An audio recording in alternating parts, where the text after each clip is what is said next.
anti-Semitism is ramping up worldwide. It was so before the recent war, but it's taken an increase. So it doesn't mean to say that we can't ever criticise the Jewish state of Israel. It's not a perfect state. No government on earth is perfect. But we know from Bible prophecy that for the prophecies of the Bible to be fulfilled, the Jewish people need to be back in the land of Israel. And the day will come when Messiah will sit on the throne in Jerusalem. So it's interesting that in 2004, an Israeli cabinet minister called Nathan Sharansky suggested 3 markers to delineate the boundary between legitimate criticism and anti-Semitism. So under his 3D scheme, when one of these elements was detectable, only one had to be detectable, a line had been crossed. One of these is double standards, judging Israel by one standard and all other countries by another. And you know that there has been a lot of that.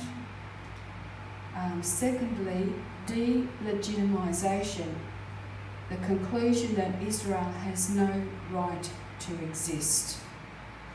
Okay? And thirdly, demonisation regarding the Israel state as not merely wrong-headed, but demonic.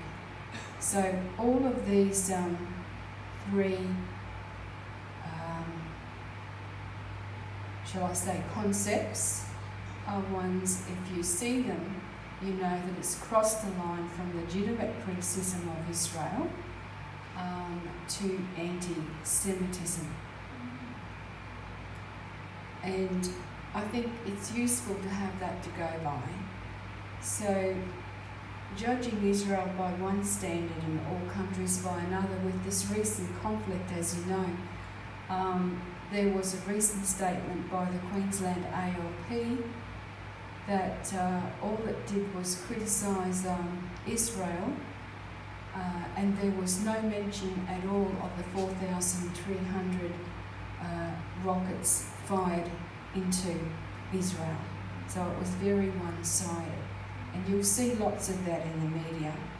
Delegitimisation, that Israel has no right to exist. The policy of Hamas and other organisations is to have completely eliminate the state of Israel and to have no Jewish people living there. Okay, basically driving them into the sea is the expression used. And if you listen to some of those Palestinian rallies, you will see them chanting things like that, driving the Jews into the sea. And demonisation, yes, just regarding Israel as evil. Okay, so it's worth keeping that in mind.